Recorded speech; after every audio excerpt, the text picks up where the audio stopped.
मुरली का टाइटल है पद्मा पदम, भाग्यशाली की निशानी। जो आत्माएं तो ऑलरेडी फॉर्चुनेट है, हमें ये पता है, ठीक है, आत्मा सदा फॉर्चुनेट है, वी नो दिस। लेकिन पाठ, हम क्या हो जाते हैं, हम हमेशा पाठ में फंस जाते हैं। लेकिन बाबा कहते पाठ ही आपका कल्याणकारी है। आज का ना बाबा ने साकार भूमि में पाठ के लिए, पाठ अनादि है, अविनाशी है, पाठ कभी बदल ही नहीं सकता और बदलने का पुरुषार्थ करना भी नहीं है। जो चीज बदल ही नहीं सकती उसका पुरुषार्थ करके तो दुखी मिलेगा। तो बस ये जानना है कि मैं आत्मा अपने पार्ट से बिल्कुल अलग हूँ। मैंने 84 पार्ट्स प्ले किए हैं, उसमें से ये एक पार्ट, और वो भी पार्ट बाबा ने बताया है बहुत ही कल्याणकारी है, पद्मा पदम भाग्यशाली है। क्योंकि इस पार्ट में हमें परमात्मा की वो हाईएस्ट नॉलेज मिली है जो किसी वेद शास्त्र कहीं पर भी नहीं है। परमात्मा आकर हमें इस समय अपना वो दिखाते हैं ना, अर्जुन को कृष्ण ने अपना वो स्वरूप दिखाया, इट्स सेम। अभी वही हम अर्जुन रूपी आत्माएं हैं जिसको परमात्मा अपना सारे झाड़ की नॉलेज, पूरे ब्रह्मांड की नॉलेज, इतना इतना गहरा ज्ञान हमें परमात्मा इस समय दे रहे हैं। पद्मा पदम भाग्यशाली बनाने वाले बाप दादा अपने निरंतर सेवाधारी बच्चों के प्रति बोले, भाग्य विधाता बाप सभी भाग्यवान बच्चों को देख रही है। हर एक ब्राह्मण आत्मा भाग्यवान आत्मा है। हाँ, विराट स्वरूप, यस, राइट। बाबा ने क्या कहा, हर एक ब्राह्मण आत्मा, ब्राह्मण है हमारा पाठ, संगम युग में जो हम पाठ प्ले कर रहे हैं ब्राह्मण का आत्मा, तो पाठ के सहित ब्राह्मण आत्मा, हर एक ब्राह्मण आत्मा, चाहे आपके पाठ में कुछ भी चल रहा, हर एक ब्राह्मण आत्मा भाग्यवान आत्मा है। इसको स्वीकार करो, बाबा के इस ज्ञान के पॉइंट को पूरी तरह से स्वीकार करो कि ये पाठ, ये रोल पद्मा पदम भाग्यशाली, इससे ब्यूटीफुल पाठ तो हो ही नहीं सकता। भाग्यवान तो सभी हैं, लेकिन बाप के बनने के बाद बाप द्वारा जो भिन्न भिन्न खजानों का वर्षा प्राप्त होता है ना, उस श्रेष्ठ वर्षे के अधिकार को प्राप्त कर अधिकारी जीवन में चलाना, वे प्राप्त हुए अधिकार को सदा सहज विधि द्वारा वृद्धि को प्राप्त करना, इसमें नंबरवार बन जाते।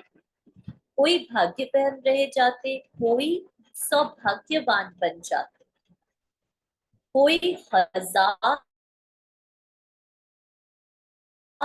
तो कोई लाख तो कोई पदम भाग्यवान बन जाते हैं। क्योंकि खजाने को विधि से कार्य में लगाना अर्थात वृद्धि को पाना।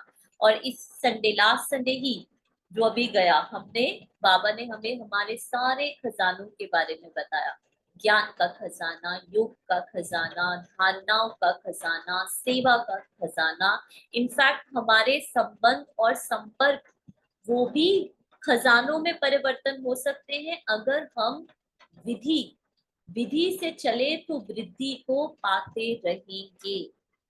और विधि सिर्फ एक ही है, ये ये देखना कि ये ड्रामा जो है, इस ड्रामा से मैं अलग नहीं हूं। ड्रामा को ना, अगर आप फॉर एग्जाम्पल, जैसे एक हद का एग्जाम्पल लो, ठीक है, अगर आपने देखा, उस व्यक्ति को मैंने पैसे दिए थे उधार, उस व्यक्ति ने मुझे पैसे उधार नहीं दिए, अब अगर आप इसको हद में देखोगे ना, लिमिटेड में देखोगे, तो आप दुखी होगे, परेशान होगे। ठीक है, अब अगर आज बाबा ने वरदान में कहा कर्मों का हिसाब किताब, ठीक है, इस कर्मों के हिसाब किताब को जान।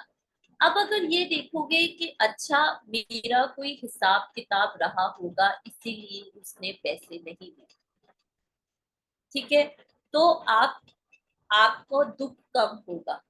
फिर आप ये देखोगे कि यू नो एक और हाई लेवल, एक और हाई ज्ञान की पर्सपेक्टिव ये है कि मेरे और उसमें अंतर ही क्या है। ठीक है, मुझे कर्म करना है, फल देने वाला वो परमात्मा, उसमें आपको हिसाब किताब की भी नहीं आवश्यकता। फिर और जितना जितना आपकी बुद्धि बेहद में जाती जाएगी, उतना उतना आप अपने आप को भाग्यशाली, अपने आप को खजानों से भरपूर, आपको लगेगा कोई प्रॉब्लम ही नहीं। और जितना जितना आप जो हम कॉन्शियसनेस है, जितना जितना हम ये फाइनाइट माइंड, ये सिकुड़ा हुआ मन बन जाते हैं, ठीक है, ये माइंड बॉडी सिर्फ आज में जीने लगते हैं, सिर्फ आज के उसमें जीने लगते हैं कि बस आज मुझे ये चीज मिलना चाहिए, उतना उतना हम दुख पाते। सिंपल, वेरी सिंपल फॉर्मूला है। तो जितना अपनी सोच को बेहद का करते जाओ, उतना आप देखोगे कि कोई प्रॉब्लम ही नहीं है, there is just no problem. तो बाबा कहते कोई, क्योंकि खजाने को विधि से कार्य में लगाना अर्थात वृद्धि को पाना, चाहे स्वयं को संपन्न बनाने के कार्य में लगावे, चाहे स्वयं की संपन्नता द्वारा अन्य आत्माओं की सेवा के कार्य में लगावे। बाबा कहते जो खजाने मिले हैं, सबसे पहले तो स्वयं को संपन्न बनाओ। Charity begins at home. फिर चाहे स्वयं की संपन्नता द्वारा अन्य आत्माओं की सेवा के कार्य में लगावे। हम आपको आज एक एग्जांपल बताते हैं ना। आज हमारे सेंटर में किसी किसी के किसी का बर्थडे था, ठीक है, एक माता है जो ज्ञान में चलते हैं, जो बीके हैं, उनके बेटे का बर्थडे था, ठीक है। तो उनकी पूरी फैमिली, उनके जो फादर है वो सब इंस्पेक्टर है, ठीक है, उनका बेटा भी बहुत बारी हमारे साथ मधुबन गया, बहुत ही सारे चलते हैं, मतलब सहयोगी है। लेकिन वो जो माता है वो ही बीके है। तो उन्होंने, ठीक है, उनकी पूरी फैमिली आई, ठीक है, साथ में उनके मदर भी आए, उनकी सिस्टर भी आई, उनके युगल भी आए, उनका भी सारे आए, ठीक है, सबने भोग लिया, हमने मूली सुनाई, ब्लेसिंग। फिर उसके बाद क्या हुआ, ठीक है, जो अक्सर होता है, ठीक है, आई एम श्योर आप लोगों के साथ, हमारे साथ ऐसे नहीं आप सोचिएगा कि हम उस आत्मा की बात कर रहे हैं, ये अक्सर होता है, ठीक है। तो उनकी मदर जाने से पहले कहने लग गई कि आप देखो, ठीक है, आप सारा सेंटर संभालते हो, सबको संतुष्ट करते हो, ये करते हो, ठीक है, तो हमें ये ज्ञान यही सिखाता है ना कि हमें जो घर वाले हैं उनको वो करना है, ठीक है। इनके घर में कोई ठीक नहीं है, कोई बीमार है, ये मुरली पढ़ने सेंटर आ जाते हैं एंड ऑल दैट, ठीक है। फिर उनका बेटा भी बोलने लग गया कि सुबह से लेकर रात तक, ठीक है, ये हमेशा मोबाइल पे या तो कोई क्लास सुन रहे हैं या यू नो कोई वीडियो, बाबा कहते बाबा की चीजें देखते हैं, बट हर वक्त ही ये देखते रहते। तो मतलब सारे कहीं ना कहीं उस माता की, आप कह लो कंप्लेन, या आप कह लो एक तरह से जैसे कि वो अपना बता रहे थे कि ऐसे ऐसे ऐसे ऐसे होता है ना। ठीक है, इसमें हम ये नहीं कह रहे, हम क्या कह सकते हैं, हम तो ये कह रहे थे कि हाँ हम इनको समझाएं। और आपको एक चीज और बता दूं, ऐसे नहीं है कि वो माता बहुत रेगुलर है, ठीक है, वो कभी आते हैं, कभी ऐसा नहीं है कि वो बहुत ज्यादा कहने का भाव ये है कि अगर ये निशानी है, अगर मैं आत्मा संपन्न हूँ, है ना, तो वो संपन्नता मुझे किसी की सेवा करनी है, मुझे किसी को संतुष्ट करना है, मुझे किसी को खुश करना है, ऐसे नहीं होगा। लेकिन अगर मेरी अंडरस्टैंडिंग ज्ञान की यथार्थ है, अगर मैं अपने सत्य सत्य में रह रही हूँ, तो वो सत्य का प्रकाश ऑटोमेटिकली दूसरी आत्माओं तक पहुंचेगा ही पहुंचेगा। ऐसा हो नहीं सकता। लेकिन अगर मैं सिर्फ और सिर्फ, अभी मेरा पाठ चल रहा है ज्ञान सुनने का ही, ज्ञान सुन लू, ज्ञान को और सुन लू और देख, मतलब धारण करने का पार्ट बहुत कम है। धारणा लेट्स से सिर्फ स्थूल लेवल पर ही हुई है, लेकिन सिर्फ और सिर्फ, ठीक है, अभी मैं ज्ञान को इकट्ठा ही कर रही हूँ। तो ऐसा स्टेज आता है जहां धारणा में, हमारे जीवन में, ठीक है, हमारे आसपास के घर वालों को वो लग नहीं रहा। ठीक है, मेहनत बहुत दिख रही है कि दिन रात कुछ और करते ही नहीं, यही करते हैं, लेकिन फिर भी वो रिजल्ट नहीं दिख रहा। तो इसलिए हमें ये अपनी चेकिंग, इसलिए बाबा कहते हैं ना, बार बार अपनी चेकिंग करो, सेल्फ को एनालाइज करो, सेल्फ को देखो, सेल्फ इन्वेस्टिगेट करो। संपन्नता है तो वो संपन्नता मेरे संबंध संपर्क में, मेरे हर कर्म में, हर कर्म हमारा एक्यूरेट होगा। हमारे अंदर कभी भी आलस्य नहीं आएगा। हाँ, हमें कोई भी कर्म करते हुए, सेवा करते हुए बोझ नहीं लगेगा। और जो हमारे जो भी संकल्प, फीलिंग जो भी आ रहे हैं, हम कभी भी उससे अपनी पहचान नहीं बनाएंगे। हमें पता है पार्ट अलग है, ठीक है, और मैं आत्मा अलग। तो ये है रियल संपन्नता। अगर ये संपन्नता है ना, तो उसके बाद जो वो, अगर अगर यथार्थ यथार्थ विधि से आप ज्ञान को धारण कर रहे हो, तो वो संपन्नता ऑटोमेटिकली फैलेगी, आपके मनसा वाचा कर्मणा हर तरफ से फैलेगी। तो बाबा कहते,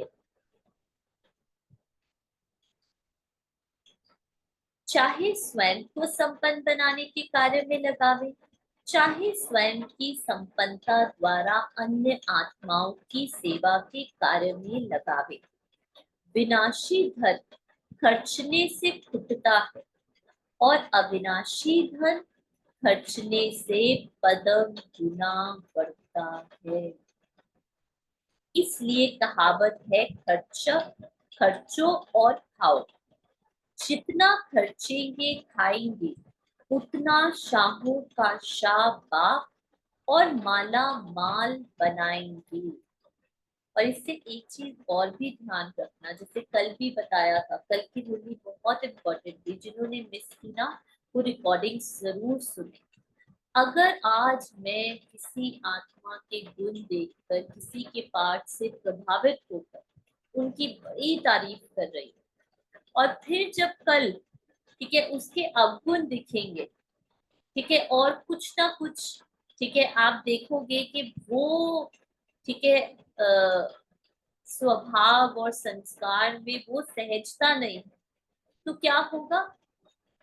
आपको लगेगा कभी तो बहुत अच्छा, कभी बिल्कुल अच्छा नहीं। जब तक आप पाठ से संबंध जोड़ोगे, जब पाठ से बाहर, ठीक है, आप देख ही नहीं रहे हो पाठ को, आपको कोई लेना देना ही नहीं है। अगर वो बहुत अच्छा भी कर रहे, लेना देना मतलब ये नहीं कि मुझे कोई परवाह नहीं, मतलब कि इरिस्पेक्टिव आज उनका पाठ कैसा भी चल रहा है, मैं आत्मा के सत्य को जानती हूँ, मुझे उस पर पूरा निश्चय है। तो कभी भी आप टेम्पररी अल्पकाल के उनके गुण, उनके पाठ की ऊंचाई या विशेषता से प्रभावित नहीं होगी। इसलिए हमसे किसी ने पूछा था कि अप्रिशिएट करना चाहिए। ठीक है, अब ये एप्रिसिएशन को भी हमें ना एक हाई लेवल पर देखना होगा।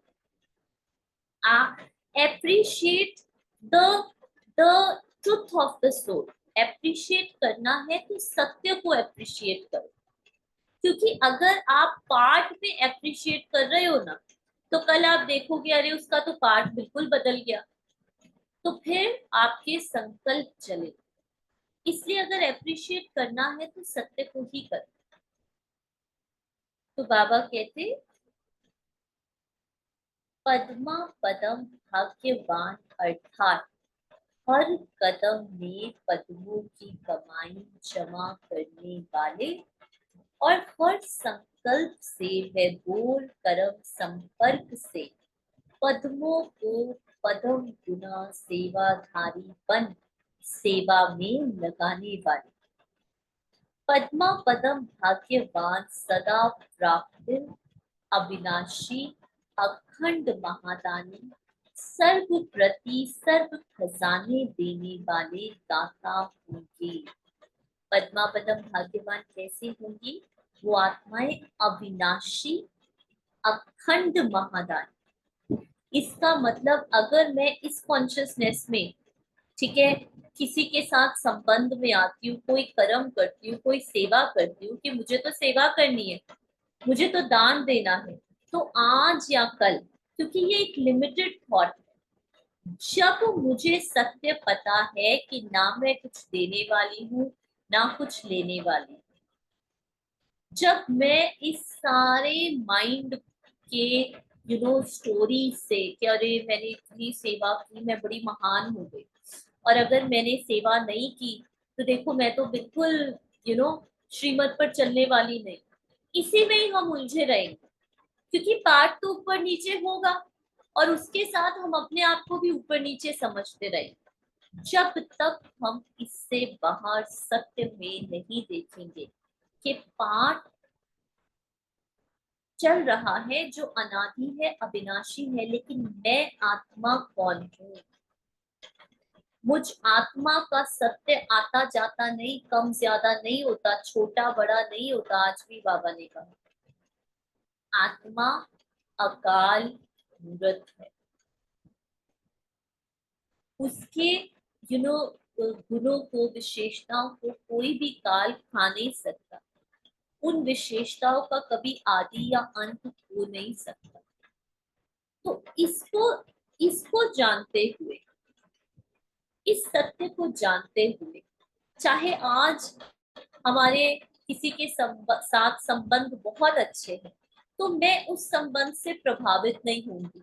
मैं ये नहीं कहूंगी देखो हाय मेरा घर कितना अच्छा है, मेरे परिवार वाले कितने अच्छे हैं, सब कितना अच्छी तरह देवताएं। और जब अगर मेरे संबंधों में आज कुछ खिंचाव है, कुछ तनाव है, कुछ ऊपर नीचे है, तो मैं उसको देखकर जज भी नहीं करने लग जाऊंगी, मेरा निश्चय भी डोलेगा नहीं, क्योंकि इसके बेसिस पर मेरे जो थॉट्स है वो सत्य के आधार पर है, मेरे जो संबंध है दूसरी आत्माओं के साथ वो सत्य के आधार पर है, उनके पाठ के आधार पर नहीं है। इसलिए पहले कहा था लेना देना ही नहीं है पाठ से बिल्कुल डिसइंटरेस्ट हो जाओ। आज बाबा ने कहा बेहद का वैराग्य, बेहद का वैराग्य, अर्थात बाबा कहते आप कोई सन्यास, कोई घर बार नहीं छोड़ते, लेकिन आप पाठ की इंटरेस्ट को छोड़ो, दूसरे के पाठ को देखना छोड़ो और सिर्फ सत्य को देखो, अपने अंदर भी और दूसरों के अंदर भी। तो सदा अविनाशी अखंड महादानी ही होंगे, सर्व प्राप्ति सर्व खजाने देने वाले ही होंगे, क्योंकि देना इस कॉन्शियसनेस में है ही नहीं। समय व प्रोग्राम प्रमाण, साधनों प्रमाण सेवाधारी नहीं, जबकि ज्यादातर ऐसे ही होता है। जब कोई प्रोग्राम है तो हम बहुत, कोई मधुबन गए हैं तो क्या करते थे पहले, हम नहीं बता रहे, किसी और का एग्जाम्पल क्या देना, मधुबन जाना सुबह 2 बजे उठना, सारा दिन योग क्लासेस सेवा, रेस्ट ही नहीं देनी बॉडी को, ऐसे उसको बना देना ना, और फिर घर जाके 10 दिन 15 दिन बीमार होना और फिर घर वालों से सेवा लेना, ये कौन सा ज्ञान है? ये क्या समझ है ना? ये बैलेंस तो नहीं हुआ ना हमारे। और ज्यादातर ऐसे ही होता है, वहां जाके तो ऐसे ऐसे करने लग जाते हैं जैसे मतलब अभी सारे विक्रम विनाश कर लेने, सारे पाप यहीं पर ही धो लेने, जबकि ऐसा होता नहीं है। और तभी कहते हैं कि मधुबन से वापस आता है ना, तो कुछ हफ्ते के लिए ब्राह्मण गायब हो जाते हैं, क्योंकि ऐसे लगता है बड़ा पुरुषार्थ कर लिया। होता है ऐसा, होता है ऐसा। मतलब वीक सिस्टर हंस रहे हैं, है ना? ये चेक करना हमें। तो समय में प्रोग्राम प्रमाण, साधनों प्रमाण नहीं, अखंड महादानी, वाचा नहीं तो मनसा व कर्मणा, संबंध संपर्क द्वारा किसी न किसी विधि द्वारा अखुट अखंड खजाने के निरंतर सेवाधारी ऑटोमेटिकली होंगे। मुझे इस कॉन्शियसनेस में नहीं रहना पड़ेगा, ऑटोमेटिकली होंगे। सेवा के भिन्न भिन्न रूप होंगे, लेकिन सेवा का लंगर सदा चलता रहेगा। भिन्न भिन्न रूप मतलब कभी घर में सेवा कर रहे हो, कभी ऑफिस में सेवा कर रहे हो, कभी सेंटर में जाके सेवा कर रहे हो, कभी कभी अपने कर्मों से कर रहे हो, कभी अपनी वाचा से, भिन्न भिन्न रूप होंगे, लेकिन सेवा का लंगर सदा चलता रहेगा। मैं कभी पाठ में आकर अपेक्षाओं के बंधन में आके, कर्म बंधन क्या है? कुछ भी नहीं है, अपेक्षाओं का बंधन। कर्म बंधन की जगह ना वर्ड यूज करने लग जाओ, अपेक्षाओं का बंधन। कोई कर्म करते हैं पहले रिजल्ट सोचते हैं, ठीक है? खाना बनाते हैं पहले ये सोचते हैं खाना अच्छा बने, ठीक है? किसी की मदद करते हैं पहले ये सोचते हैं उसका काम बन जाए। ये है अपेक्षाओं का बंधन। तो संबंध संपर्क द्वारा किसी न किसी विधि द्वारा अखुट अखंड खजाने के निरंतर सेवाधारी, सेवा के भिन्न भिन्न रूप होंगे, लेकिन सेवा का लंगर तो सदा चलता रहेगा। जैसे निरंतर योगी हो, वैसे निरंतर सेवाधारी। मेरा हर कर्म, तो सोना भी जैसे ब्रह्मा बाबा और मम्मा के लिए कहते थे, वो सोते हुए भी, ठीक है, मनसा सेवा करते थे। विश्व को साकाश मिलता था, वो आत्माएं सोती, क्योंकि वो सदा अपने सत्य में स्थित थी। वो वो स्वप्न में भी कभी स्वप्न की दुनिया में खोई नहीं थी। तो निरंतर सेवाधारी सेवा का श्रेष्ठ फल निरंतर खाते और खिलाते रहते, अर्थात स्वयं भी सदा का फल खाते हुए प्रत्यक्ष स्वरूप बन जाते हैं। पद्मा पदम भाग्यवान आत्मा सदा, पदम आसन निवासी अर्थात कमल पुष्प स्थिति के आसन निवासी, हद के आकर्षण और हद के फल को स्वीकार करने से न्यारे और बाप तरह ब्राह्मण परिवार के विश्व के प्यारे। हाँ, अभी इसको सुनो, बाबा ने क्या कहा। पद्मा पदम भाग्यवान आत्मा की निशानी क्या है? कमल पुष्प स्थिति के आसन निवासी, अर्थात हद के आकर्षण और हद के फल को। अच्छा, कैसे हम लोग हद के फल को स्वीकार करते हैं? बाबा ने कहा वो पद्मा पदम भाग्यशाली आत्मा है जो कभी भी हद के फल को स्वीकार नहीं करेगी। कैसे स्वीकार करते हैं हम हद के फल को?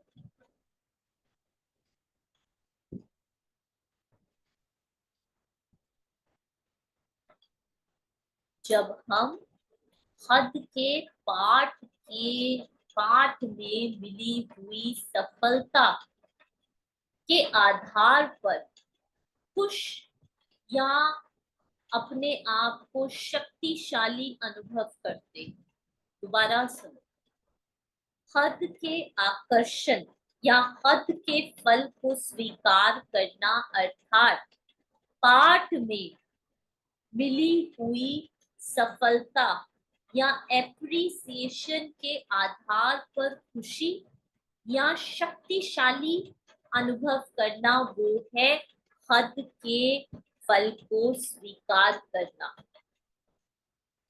पाठ में नेहा ने सबके लिए भोग बनाया, सबको भोग बड़ा अच्छा लगा, सबने बड़ी तारीफ की और नेहा ने वो एप्रिसिएशन को स्वीकार करके अपने अंदर खुशी क्रिएट की। लेकिन संकल्प में क्या बोल रही है, अरे ये तो सब बाबा ने करवाया, बादशाह द्वारा भी, ठीक है, बाबा करने, लेकिन अभी मेरी एनर्जी यहाँ थी, अभी मेरी एनर्जी उनकी तारीफ सुन के एकदम बढ़ गई, अभी मुझे ऐसे लग रहा था लो लो, अभी मैं बड़ी शक्तिशाली थी। ये है हद के फल को स्वीकार करना। बाबा कहते पाठ में, सबसे पहले पाठ में भोग बना, आत्माओं को भोग अच्छा लगा, ठीक है, आत्माओं ने अपने विचार प्रकट किए, लेकिन आत्मा को, जो सत्य स्वरूप आत्मा है, उसको पता है कि कोई सेपरेट सेल्फ सेवा करने वाला, बनाने वाला है ही नहीं। क्या अकेले, ठीक है, भोग बना देने से क्या अकेला उस सेपरेट सेल्फ ने भोग बनाया?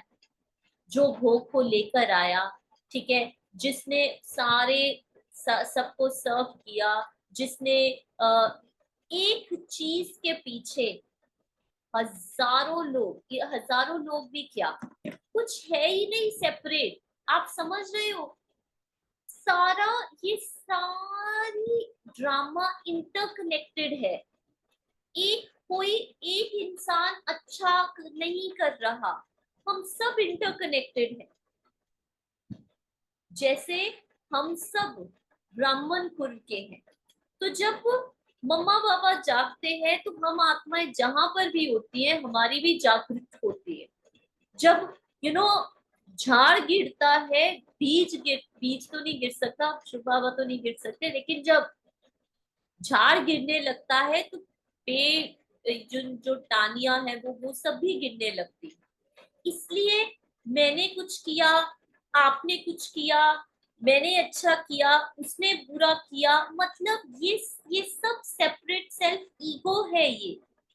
ये जो मुझे ड्रामा से अलग करता है, कुछ है ही नहीं अलग, सब कुछ ड्रामा में बना बनाया है, हो रहा है। किसी ने कुछ एक्स्ट्रा नहीं कर दिया और किसी ने कुछ नहीं भी किया, ऐसा भी नहीं है। कोई लेट भी आ रहा है, वो भी ड्रामा में फिक्स है, उसका लेट आना ही फिक्स है। कोई बात नहीं सुन रहा, वो भी फिक्स है। ये समझ में आ रहा है पॉइंट? समझ में आ रहा है सबको? Today Baba said we experience 100% सुख and 100% दुख। Yes, क्योंकि हमने इसी पॉइंट पर आज एग्जाम्पल भी दिया था क्लास में, ठीक है।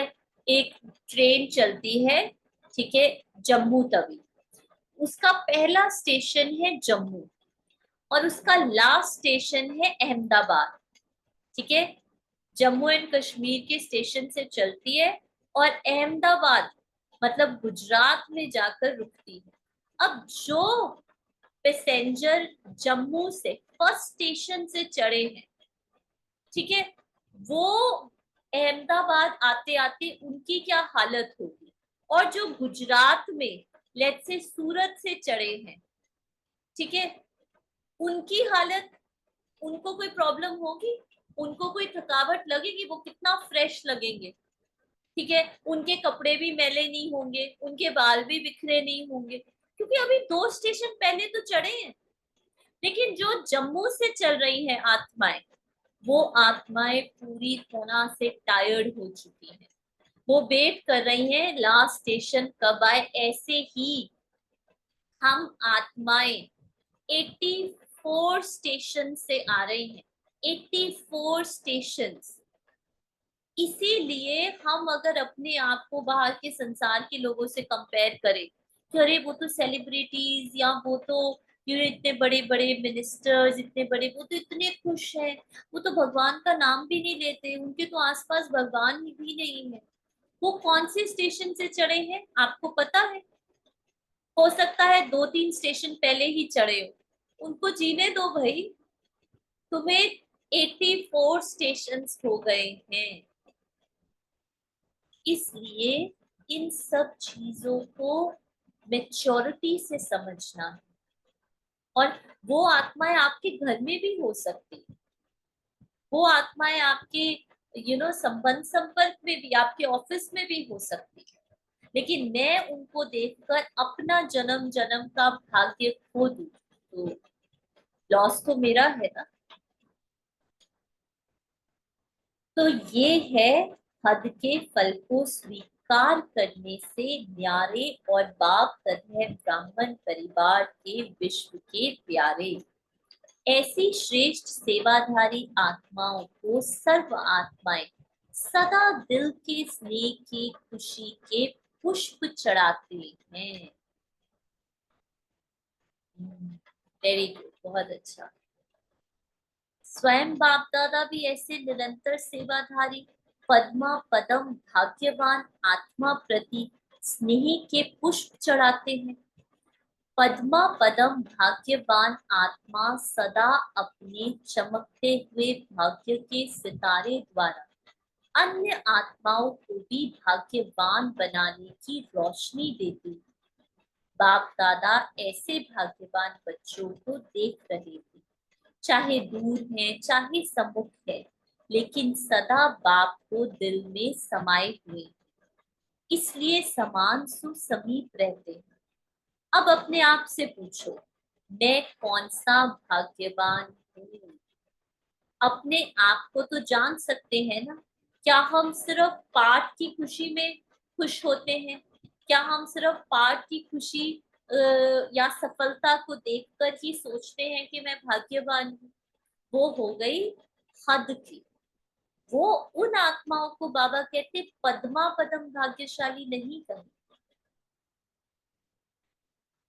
फिर भी बाप दादा कहते हैं भाग्यहीन से भाग्यवान तो बन गए, चलो कर्मों के द्वारा खुशी ले रहे हो, कर्म तो अच्छे कर रहे हो ना बाबा का ज्ञान सुन के, तो भाग्यहीन से भाग्यवान तो बने।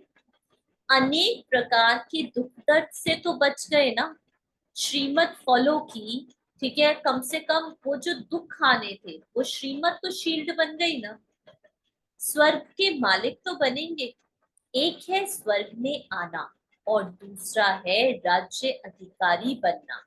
आने वाले तो सब हो, लेकिन कब और कहाँ आएंगे ये स्वयं से पूछो। बाप दादा के रजिस्टर में स्वर्ग में आने की लिस्ट में नाम आ गया। दुनिया से तो अच्छा ही है, लेकिन अच्छे से अच्छा नहीं। अच्छे से अच्छा वो जो बाबा ने कहा ब्राह्मणों में भी कोटों में कोई और कोई में कोई। अच्छे से अच्छा वो जो अपने पाठ का भी अहंकार नहीं, पाठ का भी भान नहीं कि मैं ब्राह्मण, मैं सेवाधारी, जो पाठ से भी न्यारे हैं। तो क्या करेंगे? कौन सा जोन नंबर 1 जाएगा? हर जोन की विशेषता अपनी अपनी है। महाराष्ट्र की विशेषता क्या है जानते हो? महान तो है ही, लेकिन विशेष विशेषता क्या गाई जाती है? महाराष्ट्र में गणपति की पूजा ज्यादा होती है। गणपति को क्या कहते हैं? विघ्न विनाशक। जो भी कार्य आरंभ करते हैं तो पहले श्री गणेशाय नमः कहते हैं। तो महाराष्ट्र वाले क्या करेंगे? हर महान कार्य में श्री गणेश करेंगे ना। महाराष्ट्र अर्थात सदा विघ्न विनाशक राष्ट्र। तो सदा विघ्न विनाशक बन स्वयं और अन्य के प्रति इसी महानता को दिखाएंगे। महाराष्ट्र में विघ्न नहीं होना चाहिए, सब विघ्न विनाश हो जाए। आया और दूर से नमस्कार किया, तो ऐसा विघ्न विनाश रूप लाया है ना। महाराष्ट्र को सदा अपनी इस महानता को विश्व के आगे दिखाना है। विघ्न से डरने वाले तो नहीं हो ना, विघ्न विनाशक चैलेंज करने वाले हैं। वैसे भी महाराष्ट्र में बहादुरी दिखाते हैं। यूपी वाले क्या कमाल दिखाएंगे? यूपी की विशेषता क्या है? तीर्थ भी बहुत है, नदियां भी बहुत है, जगत गुरु भी वहां ही है। 4 कोने में 4 जगत गुरु है। महामंडलेश्वर यूपी में ज्यादा है। हरि का द्वार यूपी का विशेष है। तो हरि का द्वार अर्थात हरि के पास जाने का द्वार बताने वाले सेवाधारी यूपी में ज्यादा होने चाहिए। जैसे तीर्थ स्थान के कारण यूपी में पंडे बहुत हैं। वे तो खाने पीने वाले हैं, लेकिन ये है सच्चा रास्ता बताने वाले रूहानी सेवाधारी पंडे। बाबा ने हमें ये टाइटल दिया है। रवनीक सिस्टर ने लिखा, बिहाइंड एनी अपलॉड, रिस्पेक्ट और इवन रिसीविंग स्थूल साधन देयर इज ओनली बाबा, then we will feel. In fact मुझे कुछ मिल ही नहीं रहा, मुझसे कुछ छीना ही नहीं जा रहा, मुझे कोई कुछ दे नहीं सकता, मुझसे कोई ले नहीं सकता, क्योंकि आत्मा भरती या कम नहीं होती। और पाठ को मैं देखने में इंटरेस्टेड नहीं हूँ, क्योंकि पाठ मुझे पता है ऑलरेडी बना बनाया है। बाबा ने कहा है पाठ पे फोकस नहीं करो बच्चे, पाठ तो बना हुआ है, वो अविनाशी चलता है, तुम सिर्फ अपने सत्य। तो आत्मा में कुछ घटता बढ़ता नहीं, आत्मा कहीं आती जाती नहीं, आत्मा से कोई आत्मा के कोई समीप कोई दूर नहीं। इस कॉन्शियसनेस में रहेंगे तो क्या पाया क्या खोया, मुझे इस पाठ की प्राप्तियों से कोई लेना देना नहीं है ना। फिर बाबा कहते मैसूर की विशेषता क्या है? वहां चंदन भी है और विशेष गार्डन भी है। तो कर्नाटक वालों को विशेष सदा रूहानी गुलाब, सदा खुशबूदार चंदन बन, विश्व में चंदन की खुशबू कहो, अथवा रूहानी गुलाब की खुशबू कहो, विश्व को गार्डन बनाना है और विश्व में चंदन की खुशबू फैलानी है।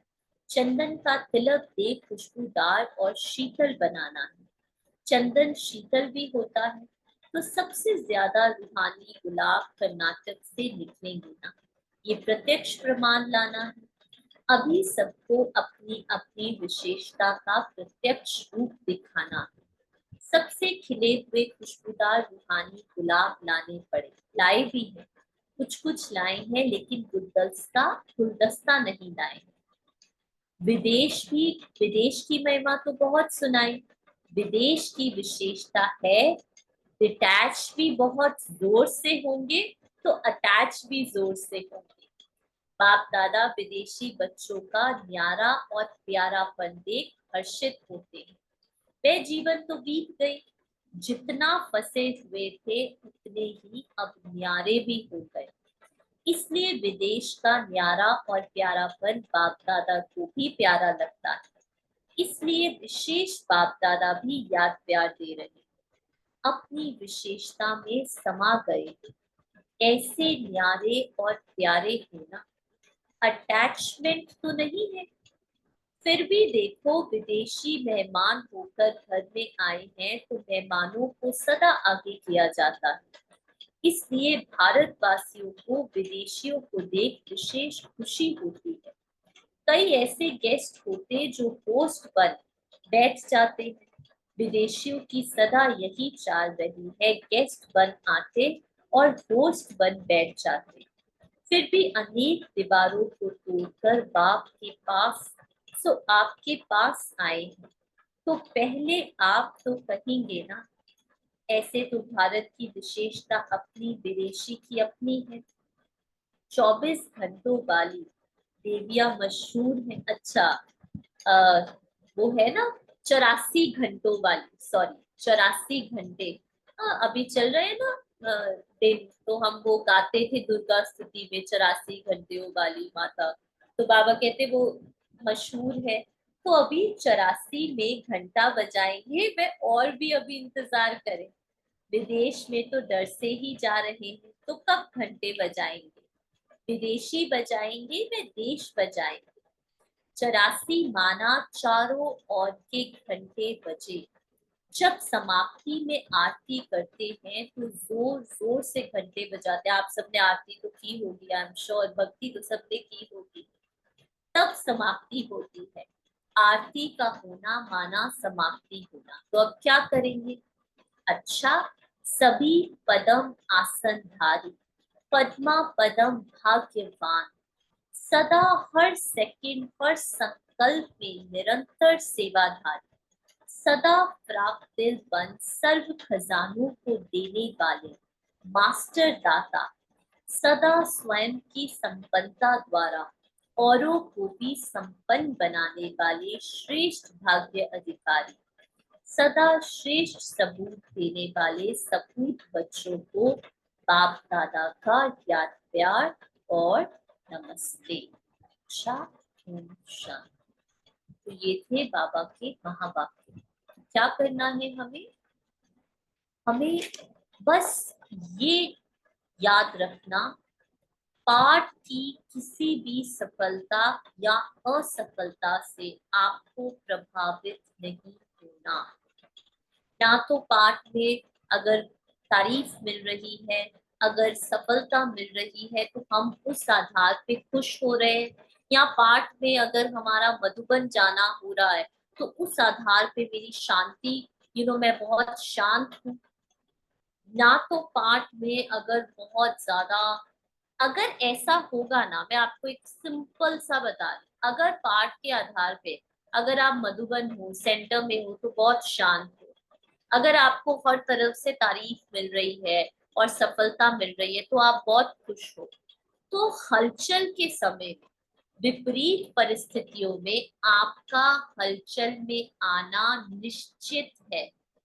कितना भी युद्ध कर लो, कितना भी बाबा का ज्ञान यूज कर लो, वो हेल्प करेगा, लेकिन हलचल में तो आओगे। हलचल में आने के बाद उससे बाहर निकलने का पुरुषार्थ करो। इसलिए मैं हलचल में आऊं ही नहीं। वो तब होगा जब, कल की मुरली में बाबा ने कहा था आपने बाहर किसी से प्रभावित नहीं होना, और आज की मुरली में बाबा कह रहे हैं कि आपने अपनी पाठ की सफलता को भी स्वीकार नहीं करना। Please underline this, please please underline. जब आप अपने पाठ से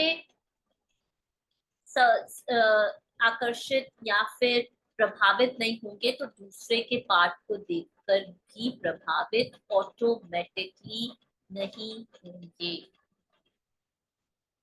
मुरली की डेट है 17 अप्रैल 1984।